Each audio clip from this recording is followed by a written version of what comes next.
Yes. Oh, no, it's 8:01. Daggone it. I'm late. Good evening, everybody. My name is Stuart Davis.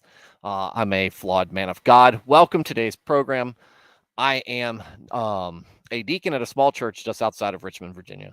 I'm not a pastor, not a biblical scholar, haven't been to seminary, not trying to get you to join my church or donate to any special cause. What I'm here to do is discuss Christianity, talk about God, talk about Jesus, be somebody that you can look for and look to if you are interested in learning more about Christianity, if it's something that you are searching out.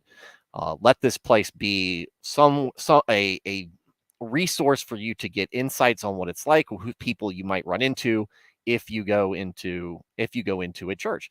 I'm a non-denominational Protestant. I don't subscribe to any particular doctrine or denomination, just in the Word every day, trying to do it better, to be honest with you. So, like I said, glad you guys can make it. If you're here because you just like to have Christian conversation, listen to it, be part of the chat. I encourage you, for whatever reason, get into that chat. Let me know what you're thinking. Give me your thoughts on things, and I'd love to hear from you. So, yeah, and the chat's immediately on my case about it. I came up. Look, it's been a difficult night. Oh man, I gotta change. All my settings are off. All of my settings are off, and that's just what this is Monday. This is Monday, and that's how it rolls. All right, let's see. Move you back over here. I'm just early for tomorrow. No. Hopefully, I'm not late for tomorrow though. All right, quite an eventful weekend on Twitter. I know we're gonna talk about Jephthah. When I got off of that, do some adjusting here. Wow, I'm really off. No excuses. I put that out on Facebook and I put it out on Twitter. The question with Jephthah, and I got some different responses from folks, and but it didn't seem to come very far off from where we were all kind of sitting, and it does remain kind of a nebulous chapter in the Bible on what exactly we're supposed to get out of it. So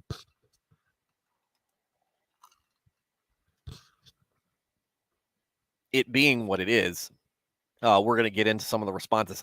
I got a lot of great responses, and I'm thankful for all of them. Internet's I gave right answers. I got a lot of great responses. Some from people who are very knowledgeable. Some people are just like us, lay people in the Bible. But I got one in particular that I thought was the best, and I still think that might be wrong. So this is how you should always approach. I take that back. That's not even really good. We should approach scripture with humility and the understanding that when there are things that we will read and might interpret some way. Sometimes it's very clear. Other times it's not. But I think this is a case where we're reading an account of something that happened, but we don't necessarily know. We're maybe missing something contextually. But like, I'm not throwing a super ton of resources at it. I'm not an investigative journalist going to the Vatican to try to chase down lost archives and travel to some Orthodox synod or wherever they call their places and figure out the answer. But like I said, I got some good insights from some people who I respect their opinions, and I respect y'all's opinions too. And I think we were all kind of in a similar area Thursday, so we'll get into that. Also, what I talked about, and this may be a short stream, guys, which this is fine. But one of the things that happened over Twitter was it was all in a kerfluffle on the Christian side. It started apparently Friday or Saturday. There was a podcast that dropped. I think the name of the podcast is Cross Politic. I don't listen to it. I don't know the people on there. And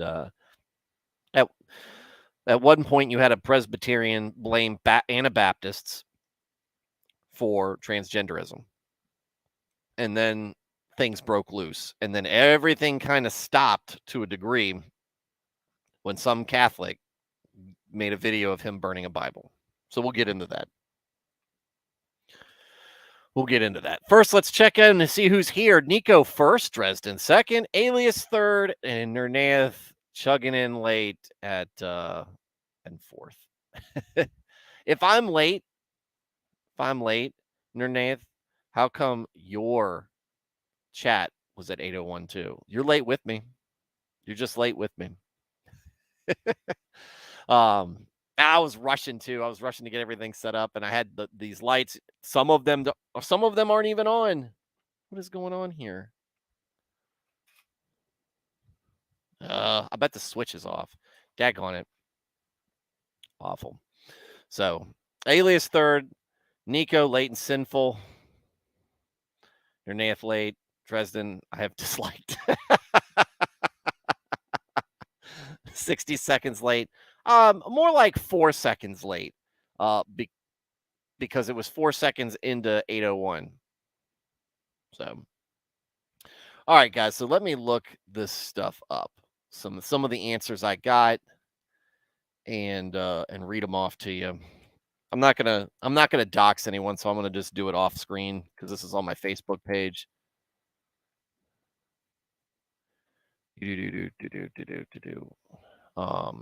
And then we'll go into some of the answers I got off of Twitter too. Let's see.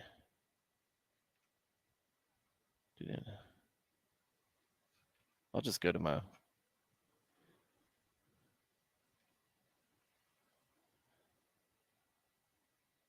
I'm streaming right now. Woo! All right, so August 18th, evening of August 18th, I asked, can someone explain the end of Judges 11 to me? What's the deal with Jephthah? Which I spelled wrong. What are we supposed to take away from him and the fate of his daughter? So, what did they have to say? Liz, who chats on here sometimes and is a good friend of mine, says, yeah, that's weird, but God is always working. And we talked about that more this weekend. Tim, another buddy of mine, he said that James Jordan's commentary on Judges has always been helpful for me. This is a pretty good take on his passage. And so, and for some reason, I can't get to the site. It's closed. All right, so we won't be reading that. If I remember correctly, it was basically Jephthah became a bride of God, and she didn't die; she just ascended. Which to me was, look, is it possible? Of course, it's possible.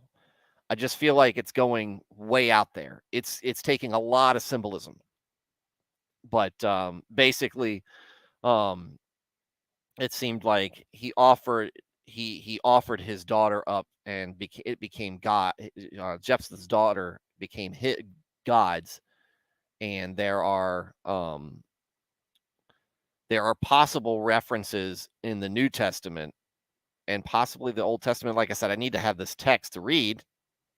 For some reason, I can't.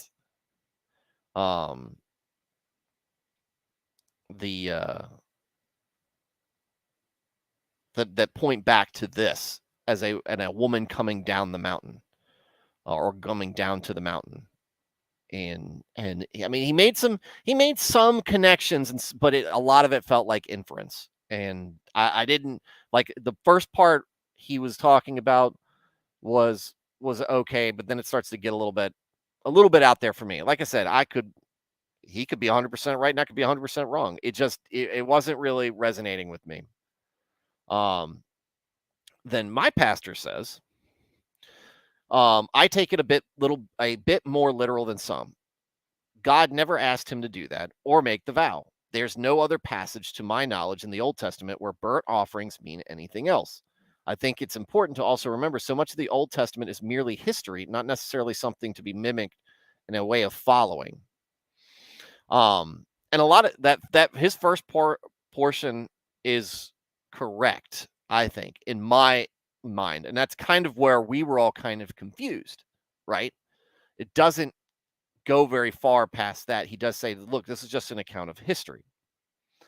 I kind of disagree with the part where it's not necessarily something to be mimicked or a way of following. Obviously, the Israelites are screwing up left and right, but usually there's like context behind that makes it very clear that if somebody did the wrong thing. And you kind of miss that there. And it's kind of weird. So my response to that was, this is where I am sitting. And that's where we're kind of where he was at. The Spirit of the Lord comes to Jephthah. We assume the Lord is with Jephthah at that time. He then makes a vow to God, and God does not respond. He neither accepts nor rebukes him in the text. Also, if he does sacrifice it to the Lord, he is violating a very hard Levitical law concerning child sacrifice. It's a huge difference between Christian God and the entire host of pagan idols and figures. What is missing here is rebuke in the text, or from God spoken what is missing here is rebuke in the text or from God spoken in the text. It's maddeningly abrupt, and I feel like something is missing here in the account. I sound like an idiot, or I sound like a broken record on. I do sound like an idiot, though. What Jordan offers, this was the guy that I was talking about earlier with the becoming the bride of God. What Jordan offers from his studies, anyway, is cultural context. The first part of his piece makes sense enough for me for in consideration. What follows is a lot of inference and feels like he's making connections. He wants to be there, but I don't know.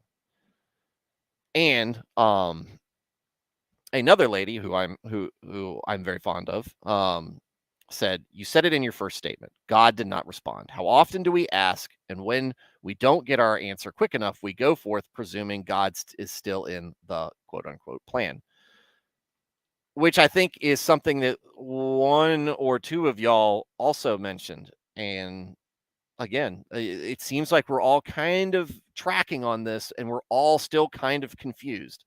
Like we get but why didn't anything happen as a result? Why wasn't anything said? I'm missing it. I think that's where we were all confused. So, not long after my pastor responded,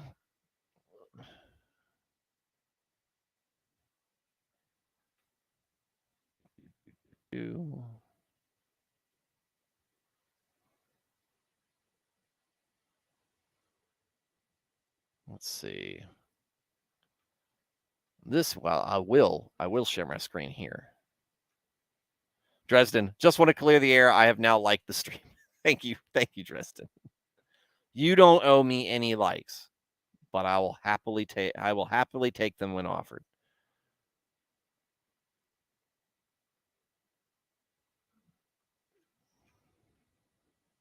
And look, it's me. Inception. Hold on. Let me wait for me to pull up me again. Yes. Oh, wait. There we go. Inception.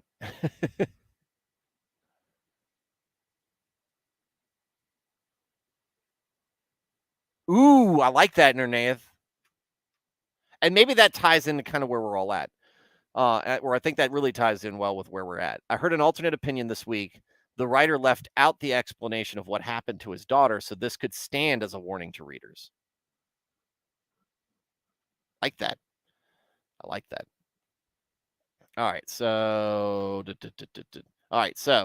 go in here. Someone explained Engine to Judges 11, blah, blah, blah. Tagged a couple of folks. Got one buddy who didn't answer. And other Paul, who I want to get on the show, and I've been lazy about doing it. Basically, don't make a flippant vow to the Lord. Vows are sacred and meaningful, so you'll be expected to fulfill it. So, and then that's what's like. I brought up the child sacrifice. God didn't ask Jephthah to sacrifice his daughter. No, But Jephthah did make a flippant promise to offer whatever came through the door. He put himself in the situation of choosing between his daughter's life and a vow to the Lord. There is a view that the offering of the daughter meant consecrating her to temple service and virginity, but I don't know how likely that is. Actual sacrifice seems more straightforward. He said that, and then I got another one. But when he said that consecration part, that's where I was at on it too. And then we had another one in here. Sorry if I'm being schizo with the scrolling. If you like that, Alias, you're gonna like the next. You're gonna like where we go in a minute.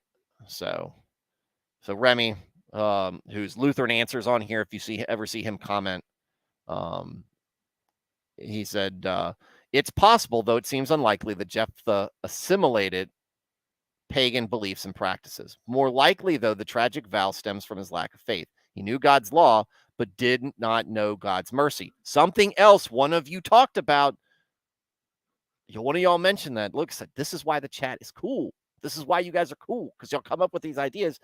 And look, I don't know how much biblical knowledge some of y'all have or how long y'all been doing this, but look, this is why the Bible is something that we can all read and get something out of if we're true to it. And then when we discuss it with each other and we get into these tough points, people come up with very good responses and interpretations. That's why I want you guys to give me your feedback when we go through this stuff, because this is great. He knew God's law, but did not know God's mercy. Wanting to be successful in his campaign, he attempts to strike a deal or bargain with God for his success. The vow was rash, and Jephthah wasn't really thinking. He likely didn't expect his daughter to come out of the house first, more likely an animal or servant. My study Bible notes here: men go to war to protect their wives and children, but Jephthah's going to war does the opposite. His daughter's humble submission is like that of the Blessed Virgin. She wails for her virginity because with her, his line will be cut off. According to study notes, he may have offered her to tabernacle as a servant, which was a custom that could be observed. The Lord included many substitutions in the law. However, this is a later view and not one present. It also doesn't follow the text, which plainly says he did with her according to his vow. Ultimately, this is a cautionary tale. Yes, I know we're beating a dead horse here, but I said we would revisit it after I did something. The law application is that we should often be careful what we say and do. More than that, do you have Jephthah's follow through? What he did was tragic and awful, but he kept his promise. How often our society jokes, Lord, get me through this hangover, and I'll never drink again, only to end up at the bar the next night after the Lord heard your plea and delivered you. How often do we make our own promises to the Lord only to turn our back at the slightest temptations? Been there, done that, bought the t-shirt. And again, he is hearkening to something one of you guys already said. Great job, get chat. That we would have Jephthah's follow through. Of course, the flip side, Jephthah failed to trust in the mercy of the Lord. You don't need to bargain with God to secure his favor. Christ has already done the bargaining. Through Christ, you are forgiven, even when you fail to keep up your end of the bargain. Lord, let us trust ever in your mercies. Ultimately, Judges 11 is very tragic. Like the rest of the book, it is savage, brutal, and hard to read. But there's wisdom and mercy and law and gospel there. That's all I got.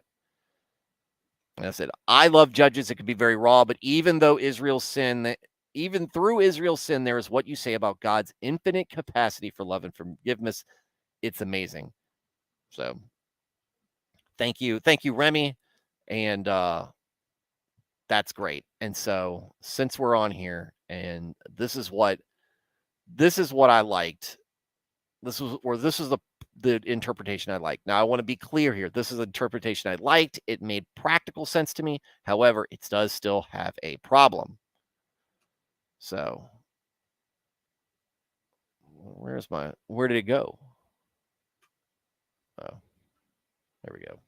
Anonymous writer flies in and go to Blue Letter Bible and use the commentaries. And so they sent this. And I know that's hard to read, but I can read it because I got a big screen TV.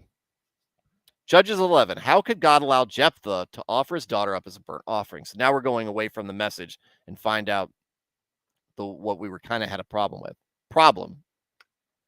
Just before Jephthah went to the battle against the people of Ammon, he made a vow to the Lord. We know about the Lord this vow. Jephthah returned. The first one to come out to meet him was his daughter. He refused to go back on the vow he made, but the Bible clearly states that human sacrifice is an abomination to the Lord. How could God allow Jephthah to offer up his daughter and then list Jephthah among the champions of the faith in Hebrews? Because they do mention him in Hebrews 11:32. This is a very interesting thing, and this is where I can think this was our stopping point, or our stumbling block. Jephthah is a judge. The judges are not perfect. We've seen that before. Gideon's a great example, and we'll see that again. Samson's another great example. Jephthah may be but Jephthah is difficult. But he still held up. He's done this terrible thing. David murders somebody. Spoiler alert, we'll get to that when we get into Kings. Or Samuel. Kings. I can't remember. We'll get there when we get there. But still, it's just like normally there's rebuke. Normally there's rebuke either in the text or in the account. Where's the rebuke? Solution. Many have taken this to mean that Jephthah offered his daughter's life to the Lord, claiming the inviolable nature of an oath made to the Lord. And they cite Ecclesiastes 5:2-6. In addition, they note a burnt offering involves a sacrifice of the life.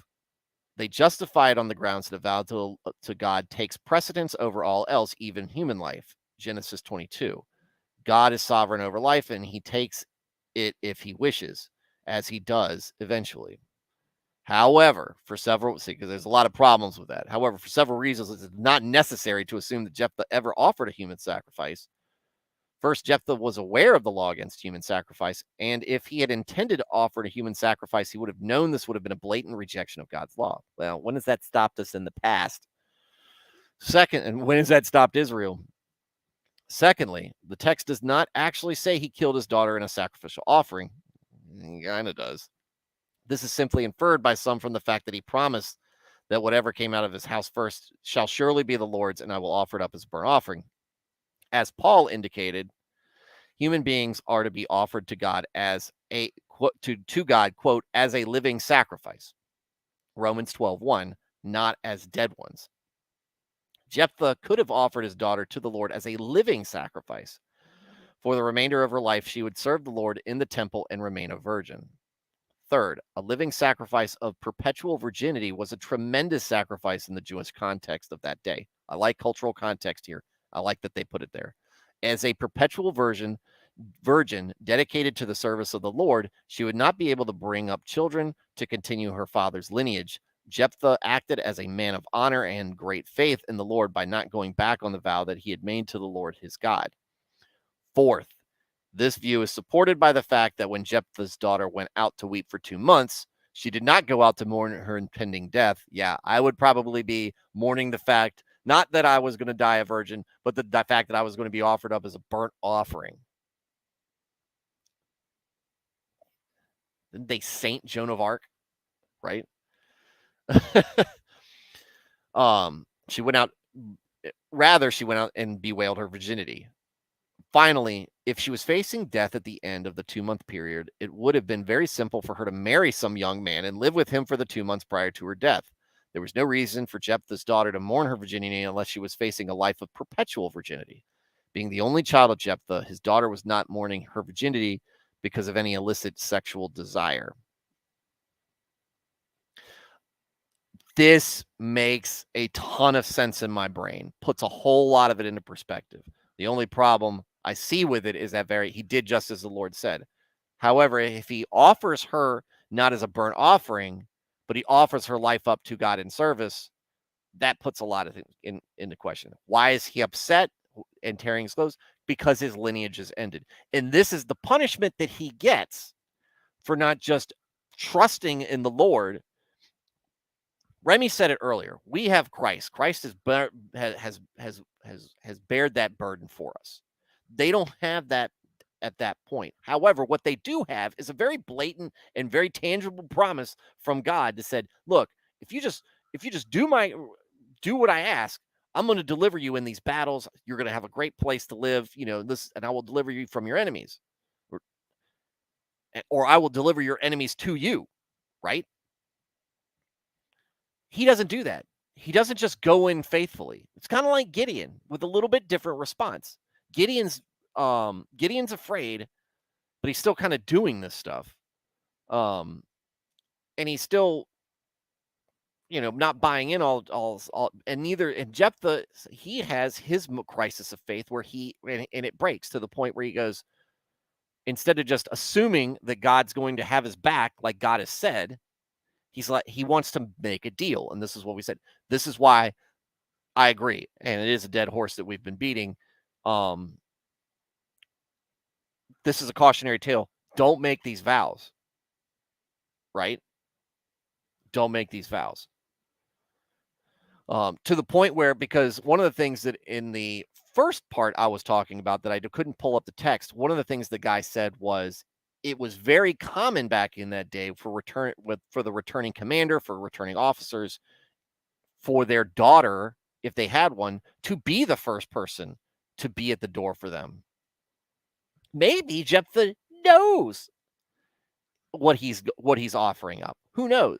I don't know. We'll find out when all things are revealed to us. But regardless of that, he makes that vow, right?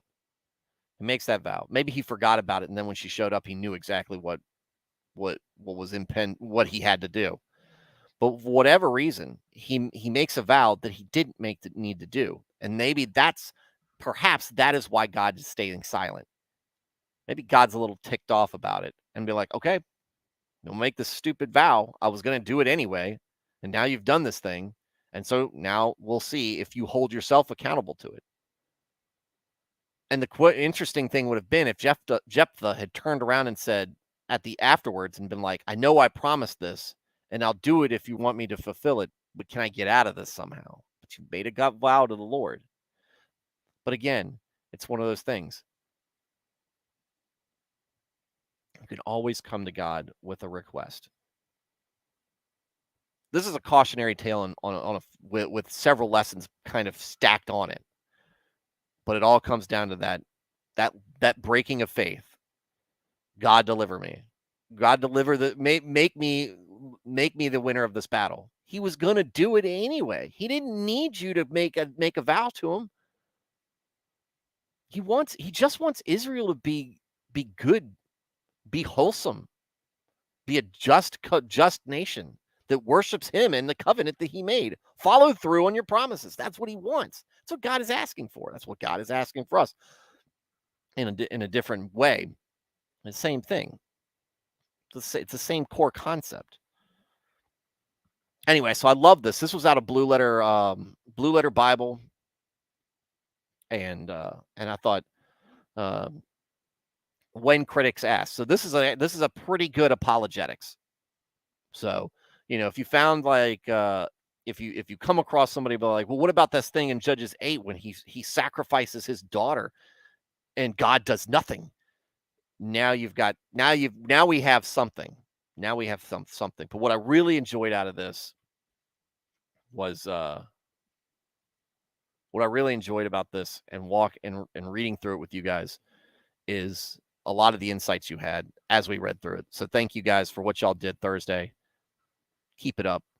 This is why I encourage this. It's not just because it's good engagement. I take away stuff from what y'all say. So, and I also like the alternate opinion of, and you just isn't really an alternate opinion. It's just, this is it's an in addition to. Maybe they leave out the bottom or leave out the end because, yeah, stand as a warning. So, and the fact that the Jewish girls, not Jewish, the Israelite girls afterwards, go out into the wilderness for 4 days to honor her, is a testament more towards her faithfulness. Jephthah's daughter is pretty good in this. She's faithful. She is faithful to her father, where Jephthah is not faithful to God. She goes, if you made a gut promise, you said this, I'm gonna go just listen. So Alias said, I just like David. Wow, Lord uses flawed men. He does. All of us are, right? There's only one part of the Bible where you've got a perfect person, and it's Jesus. And it's really God in human form. Nico, glad I could contribute. I'm always glad when you can contribute, Nico. I just don't, and I'm so glad that you've changed your profile pic. So, and I know that means you're probably going to change it back. So, all right. So now let's get into the Twitter insanity.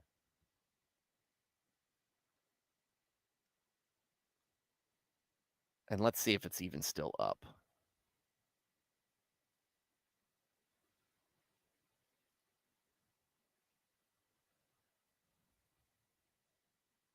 It's not. All right, I'm not going to show it. I'm not going to show it. I can't find it. I'm not going to waste your time with me trying to find it. So I'll just tell you what happens. Like I said, there was a you could have just said Twitter. Thanks, Nernand. There was a podcast, and like I said, Presbyterian, Paedo Baptist came on there and said, look, Anabaptists, Credo Baptists, because of the independence that we have about or how we break from a lot of the main institution from high churches, which is very much a pedo-Baptist, or infant baptism, to make it sound less weird, infant baptism mindset, because we've kind of broken with that. Because what Anabaptists see is more of what we see John the Baptist doing with baptizing adults, people who have come to Christ, as opposed to baptizing infants, which has been the bigger tradition, more traditional approach from the early church. But because of what that ability for us to break off, or for whatever reason, that is why there's transgenderism in the world, in our culture.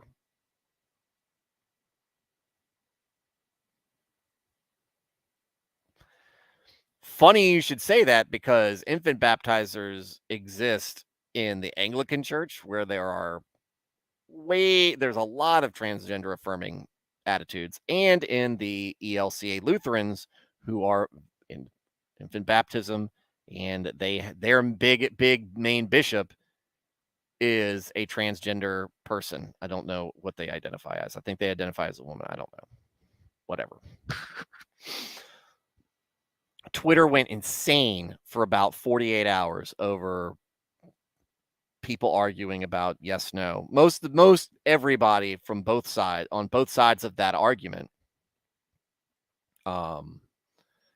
is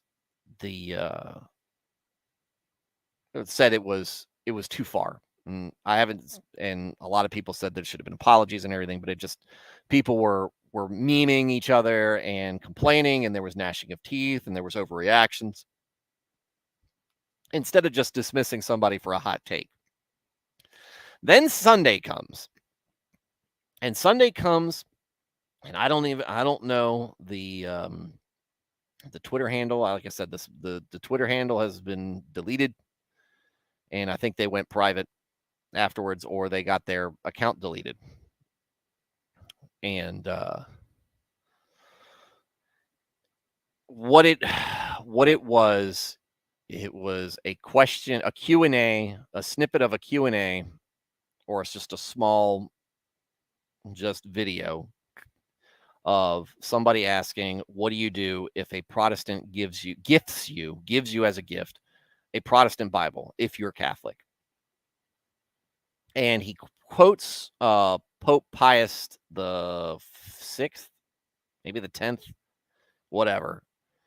He quotes it and he's talking about whatever.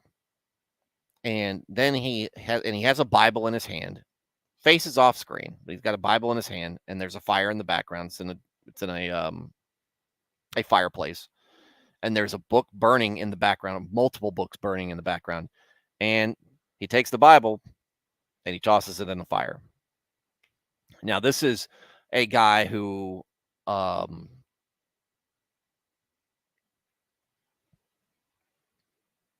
identifies himself as what we call Trad-Caths, traditional Catholics.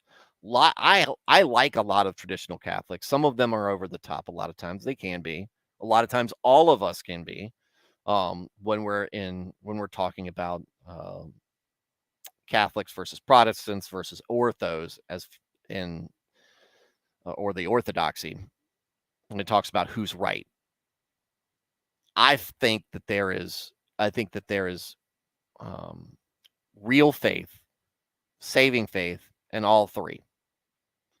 And there's things I respect about all the groups. I have a lot of things that give me pause about the Catholic Church, probably where I have the most issues with. But that's me. That's me. And I know that I am a mostly unlearned person. And when it comes to faith issues, I don't speak Hebrew. I don't speak Latin or Greek or any of these other languages. I haven't, like I say, I haven't been to seminary. I haven't really dove deep in there. But there are things that go on in that church that give me pause. However, I can't condemn them when there are things that go on everywhere that give me pause. I think the Orthodoxy probably does the best job gatekeeping modernizers out of their church, and I have a great deal of respect about that. However, what they haven't been able to gatekeep very well is guys LARPing as Orthodox guys online, because they like what they see in Orthodoxy. They just don't go to church, an Orthodox church. Maybe they'll go to any church, and they just pretend, they just say that they're Orthodox on their bios, and then they argue with people, and they think that it's really cool. I'm digressing here. The real problem was the Bible went into the fire, and it was and it may seem pretty clear that there were other Bibles in that fire. And this was done by a professing Christian. Why is that a problem? If you don't know, there is an ongoing argument between Catholics and Protestants over 7 books of the Bible, or 7 books called the Apocrypha. Those 7 books of the Apocrypha are in the Catholic Bible. They are not in the Protestant Bible. And there are books like the Maccabees. The book of the Maccabees is not, or book of Maccabees, whatever. I don't know which is right. Is a book that the Catholics have in their Bible, but is not in the Protestant Bible. It is not in the Bible that we will be reading. We are not reading from the Apocrypha. At least that's not my plan. Maybe we do it from a academic standpoint. I don't know. I'm going through the Protestant Bible before I even think about doing something like that. I don't know if it would be appropriate. I don't know. But that's what they read from. And there's things in the Apocrypha that are under contest. Now, the Protestants say that a lot of Protestants said that the Catholics added those books to the Catholic Bible. Catholics say that Protestants took those books out of the Bible. Don't know enough about the argument to say one is who is right and who is wrong on that. But I do know what we have in the Protestant Bible is the Word of God, and it's inspired Word of God. Okay, whether the Apocrypha is in there or without the Apocrypha, it's still the Word of God. It's still inspired, and that still went into the fire. Just because a Bible doesn't have some books, and you might think of it as incomplete. What you threw in the fire was still the account of Moses, Genesis, the beginning, God creating the heavens and the earth, Daniel, Job, books of prophecy, letters from Paul, Revelations, and perhaps the most important for us, especially us as Christians, the words of Jesus Christ in the Gospels.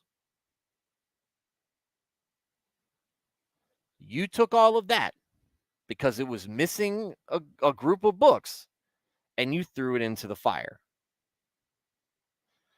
Now, I don't care if it's not a translation you like. I don't care if it maybe doesn't convey exactly what you think it should. It's still you still knew what you were doing was wrong. And if you don't, get help and seek and actually seek God. Go pray. I see the arguments on Christian Twitter all the time. I think they're stupid. And I think that a lot of people have really dumb takes, especially when they go after another denomination that's fundamentally chasing the Bible, fundamentally pursuing Christ, fundamentally trying to adhere to God's commandments. Not the modernized group that want women pastors and want homosexuality not to be sinful or all these other things. They want to be able to do whatever they want and say it's okay, do whatever you want. God still loves you. Yes, but if you're unrepentant and you don't think it's a sin and you just pretend it's not and you know what you're doing, it's wrong.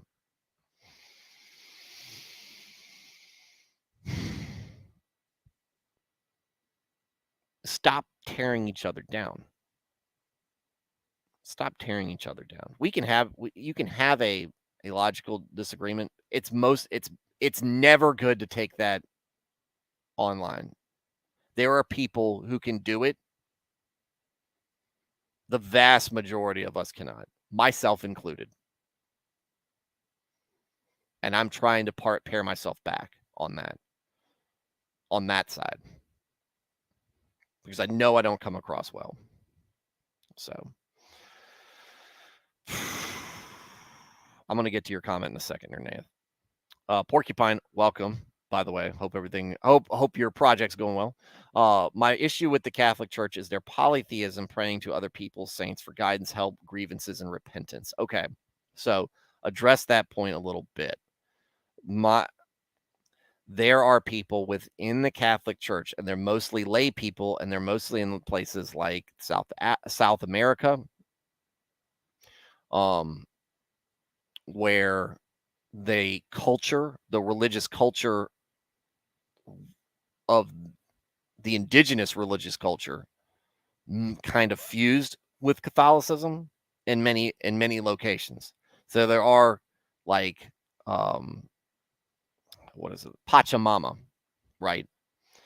Is a good example where they still kind of look to the Earth Mother of things. And some of them can take the veneration of people in the Bible too far, to the point where it does seem like that they are worshiping a person instead of worshiping God. However, I did an episode with a buddy of mine who is Catholic, and the real Catholic take, I think, and the rational Catholic take that you take from people who are really, really following the spirit of it, is they don't pray to these people. They pray for these folks to pray for them. Much like you would say, if I said, "Hey guys, I'm going through something. Will you pray for me? Like, keep me in your thoughts, keep me in your prayers, pray for, whatever thing I'm asking you to pray for." It's like doing that, only you're doing it to Mary or Peter or whatever patron saint they have. You're pleading with them to basically advocate for you through prayer through their own prayers to God. And I don't know how that works on a metaphysical standpoint. It gets really weird in my mind when I try to make sense of it. But again, and I think that's right where that is, makes it easy for somebody to get. It can make it easy for somebody to start putting too much emphasis on a venerated person. But like I said, I don't think true Catholics are worshiping or praying to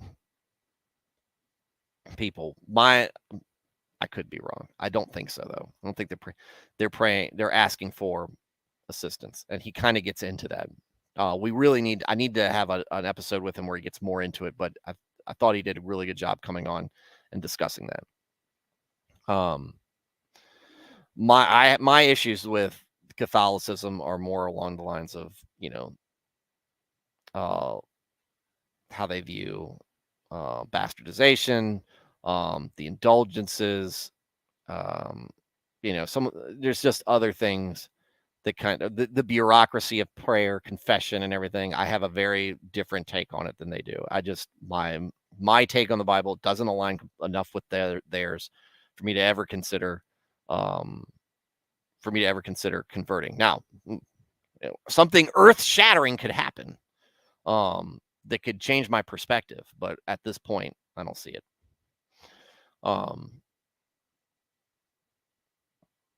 Alias, don't forget about Jesus, the Western, LDS, false prophets everywhere.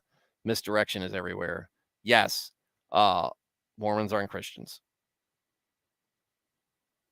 And I would also go as far to say Jehovah's Witnesses aren't Christians because they believe God was a man. Or not God was a man. They believe Jesus was a man. And some other weird stuff. So, but yeah. Wait, there's a meme. I saved the meme. Hold on. Crap. It's the one where it's the meme where the guy's in the interview room, right? The interrogation room. Where'd it go? Oh, I didn't save it. Daggone it. I'm going to have to find it somewhere. I'm so mad. So mad I don't have it.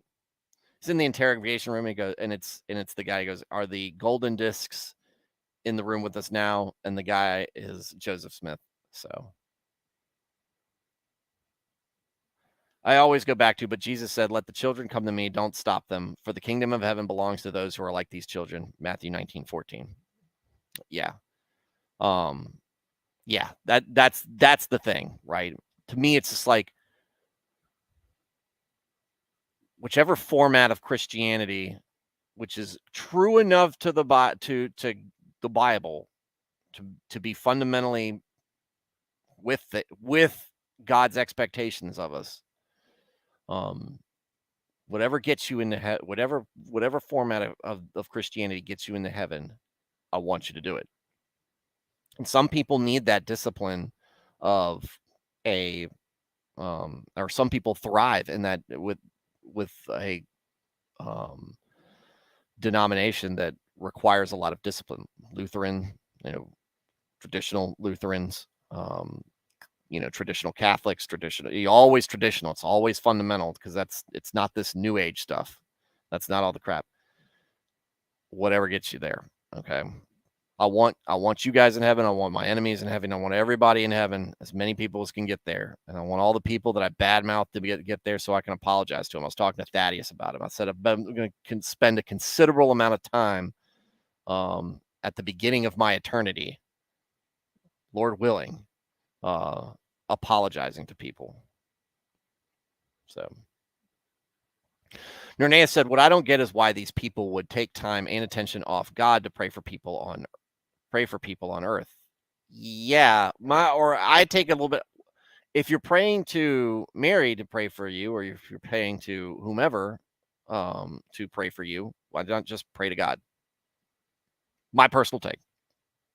If I'm going to pray to Mary, that's time I could be praying directly to God. And I might be praying to Mary. Mary might not agree with what I'm asking for. She might not.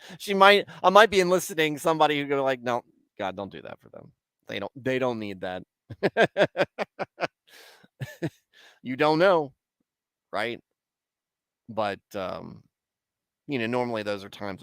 Those are times of trouble and trial, tribulation, stuff like that. All right, so going back to and here we are, almost an hour. I said it might be a short stream. Nernaeth, I haven't seen a tradition of infant baptism before 400 to 500 AD.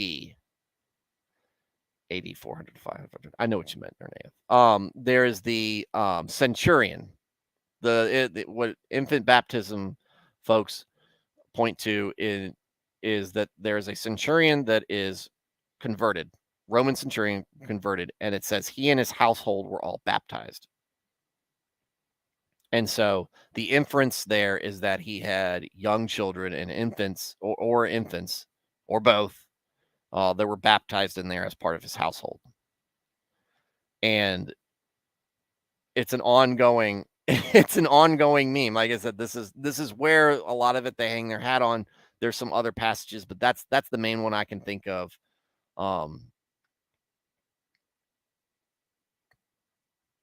There it is. There you go. There you go. So, the argument is why it doesn't say that he had young children, and he doesn't say that he baptized people who didn't believe. But again, Nernaeth, that's a stretch. He might have had kids, hence the Anabaptists. But of course, all Anabaptists are Baptists. But whatever. I mean, that's where I am. Like I said, I think that you need to have some level of mature understanding of what it means to be a Christian, of who Jesus is, who God is, what their expectation for us is, and an expression that we believe in what he says and we're buying in to that goodness,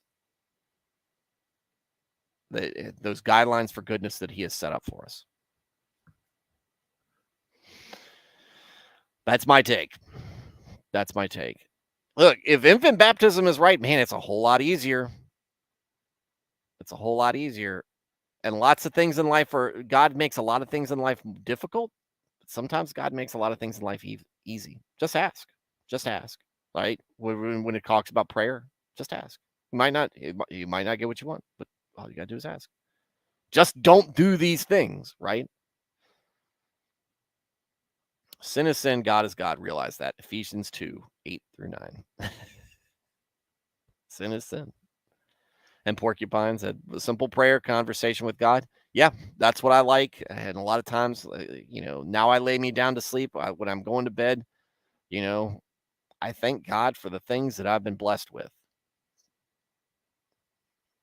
It's an amazing thing I've been given, and that other people around me have been given, and other people around me who are better than me who have been blessed more and blessed less. But I have been blessed by having them in my life. People are my greatest blessing. The people around me.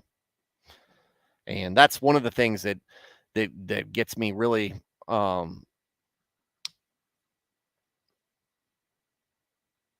really hits home for me with Job, is that it's not that it's something that his life that he's built has been fallen down, but the people that he's lost, the family that he's lost in Job, that really hurts.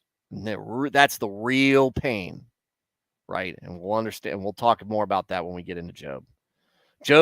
I am very interested to see how Job's going to go with this chat, just to see what's going to be said. So, Nernaeth, Ethiopian to Philip, what stops me from being baptized? Philip, if you believe with all your heart, you have to believe. Yeah, somebody was talking about that, and it was just like, it was a guy I really like on Hans Feeney from Lutheran Satire. And he's talking about how, look, if your church is only doing a 2 to 3 hour class for members, you don't want Christians, you want members. And somebody says, the Ethiopian converted on a chariot ride.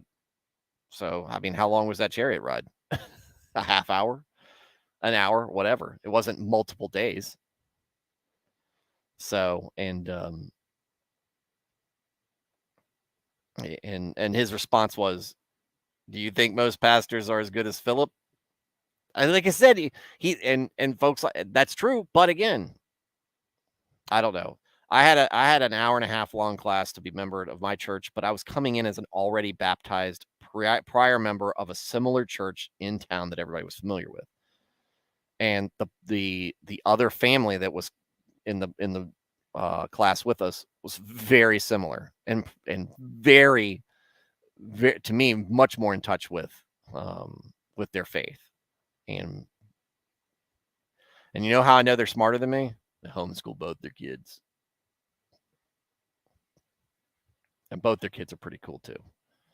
So those folks need prayer. I'm not going to name their names. Just pray for those folks right now.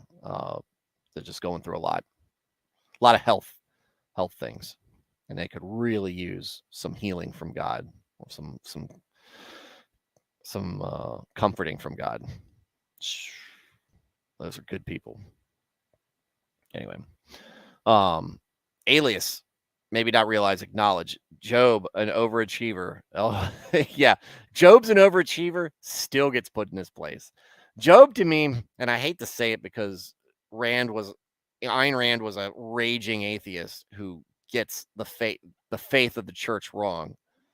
But if you I did love Atlas Shrugged. I loved how it identifies a lot of problems with our current society. As far as from a work quality, from a work ethic perspective, and from a greed perspective, and other things. I think her solutions are over the top and dumb, but that's me. I'm not an objectivist.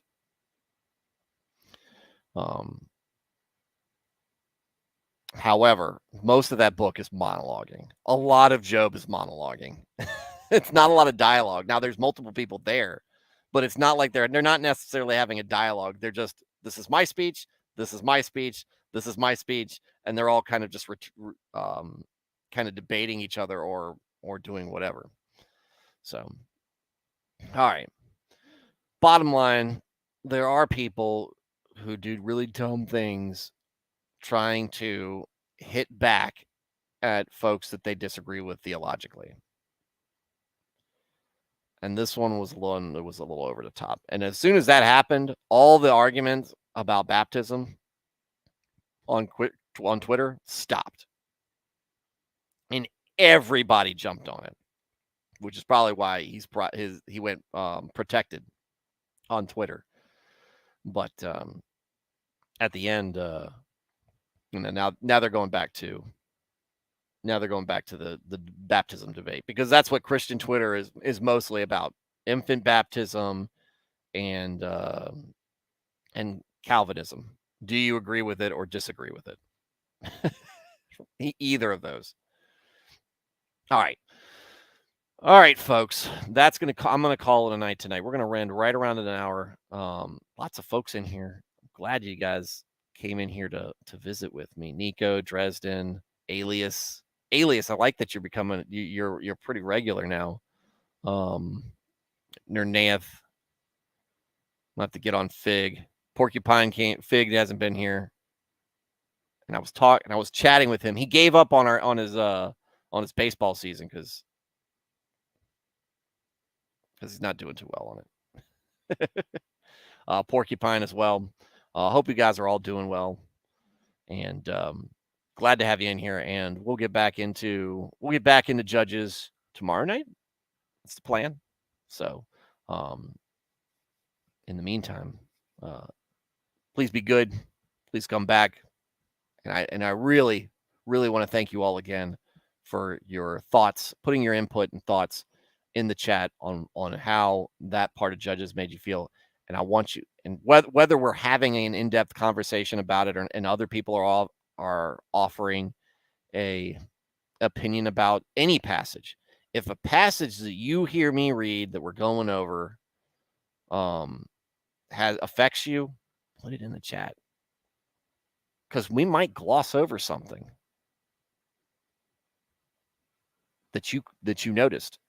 You see how many different great points of input I got from you guys, going over one chapter in the Bible. Now, that's a chapter that makes you think, but still, a lot of times we get caught up in the narrative and we miss some of the underlying points, some of the foreshadowing, some of the great things that we can get out of this text. Every time I read the Bible, I get something new out of it, and you guys definitely helped with Judges 11. So, with that said, everybody have a very good night and God bless.